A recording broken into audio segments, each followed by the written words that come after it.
오늘 방송할 내용은요, 정말 더 많이 힘드셨죠? 고객은 안중에도 없는 이상한 나라 업비트 편으로 오늘 방송할 예정입니다. 6월 11일 5시 30분 전격적으로 디지털 자산 유의 종목 지정 25조, 그 중에서 원화거래 5개 코인의 상자 폐지 결정을 업비트가 아무 얘기 없이, 아무 공지 없이 전격적으로 발표를 해버렸습니다.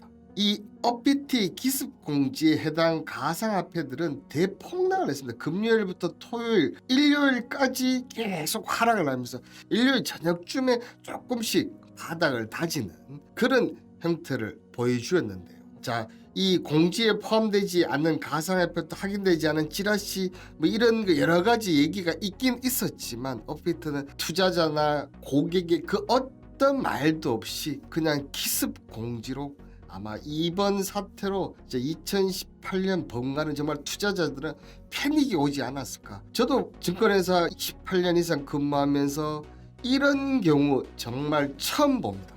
자, 그렇다면 이 업비트 홈페이지에 공개한 상장 폐지 기준을 보면요, 정부 기관 또는 유관 기관의 지시, 사용자들의 부정적인 반응, 업비트 사용자들을 보호하기 위한 경우. 자, 유관기관이 정부에서 노하면 무조건 상장 폐지, 이런 거래소가 있나 모르겠습니다. 사용자들의 부정적인 반응, 주식시장에도 보면 종목 토론 게시판 이런 것들이 많습니다. 하면 거기 좋은 내용도 나쁜, 대부분이 나쁜 내용입니다.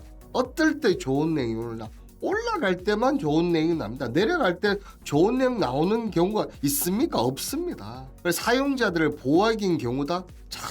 저로서는 좀 납득이 좀 안 되는데, 빅썸도 그렇고 앞으로 빅썸 코인은 뭐 다 나올 거예요, 그죠? 근데 아래 보시면 한국 거래소가 상장 및 상장 폐지 기준, 자, 사업보고서 미제출 10일 이내 사업보고서 미제출 기업 자본금 50% 이상 잠식 2년, 뭐 일반 주주수 200명 미만 2년 지시, 그다음에 횡령 배임, 최소한 거래소나 코스닥에 보면 관리 종목에 1년을 두고 거기에서 넘어지면 상장 폐지를 시킵니다. 횡령이나 이런 배임들이 없을 경우 말이죠.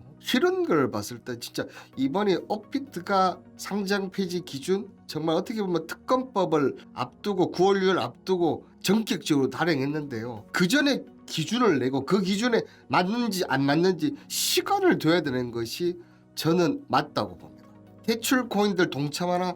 자, 바로 6월 13일 날 암호화폐 고머니2 애니멀고 막단 피어드 무효 확인 소송 제기를 시작합니다. 암호화폐 고머니2를 애니멀고로 시작해서 아마 저는 대출 코인들 많이 동참할 거로 예상이 되는데요. 자, 그 중에 하나의 즉각적인 반발 보도. 자, 다만이 계속 오늘 장중 100% 이상 상승을 하면서 다날이 거의 그 내려가기 직전 가격이 거의 더 올라왔었는데요. 자, 다날이 바로 즉각적인 반발 보도를 했습니다. 자, 페이코인의 향후 서비스된 국내외 대형 거래소 상장 및 글로벌 진출 일정도 계획대로 진행할 예정이다. 자, 업비트의 비트코인 마켓을 포함해 코인은 후오비 코리아, 지닥들 국내 거래소, 리퀴드, BKEX 해외 거래소 계속해서 매매가 가능하며 곧 가시적인 성과가 발표됐다. 자, 회원수 160만 명, 전 연령대 남녀 성과에 비해 고른 비중, 특히 페이코인은 가맹점에서도 다른 결제 수단보다 낮은 1%의 수수료로 3일 이내에 현금 지급, 6월 중 비트코인 결제 서비스가 페이코인 웹을 통해 오픈될 예정입니다.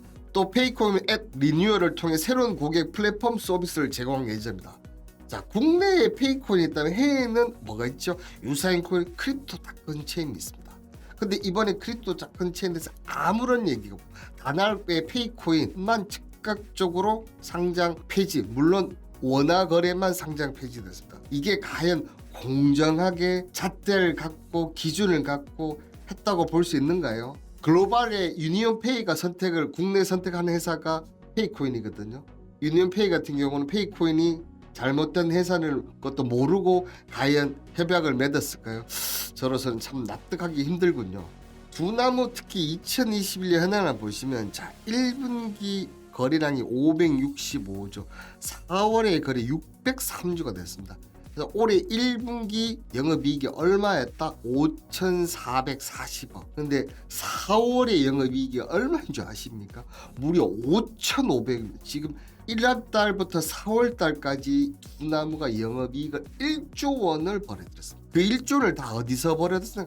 이 업비트를 수행을 하고 매매를 하는 같은 고객들이 다 한 거죠. 근데 특근법 그리고 나스닥 상장 자기들을 목표를 위해서 이 업비트는 고객은 안중에도 없는 이런 이번 같은 사태를 하면서 가상시장을 패닉으로 빠뜨리는 이런 어떻게 보면 시장의 이 주범이라고 할 수 있는 거죠. 과연 이게 옳은 것인지 모르겠습니다. 2017년 또 버블이 있었습니다. 그때와 지금 다른 가상화폐 시장이라고 제가 이런 전문가들이 얘기하고 있습니다.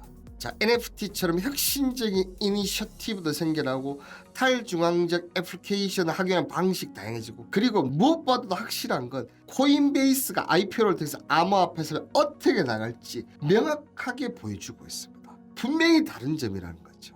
그리고 가장 중요한 거 지금은 어떻게 보면 암호화폐 공개 ICO에 미국 기업과 기관 투자자들이 이번 암호화폐 랠리의 원동력이다.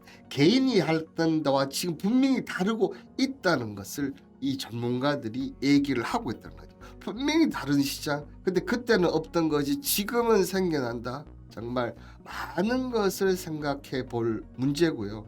이런 부분이 있다면 저는 개인적으로 봤을 때 국내 거래소 할 이유가 없습니다. 그냥 해외 거래소 하는 것이 정답이지 않나. 자, 오늘 방송에 정말 더 많은 얘기를 해드리고 싶지만 그래도 방송 규정이라는 게 있지 않겠습니까? 그런 것 때문에 좀 더 세게 못하는 부분이 있는데요.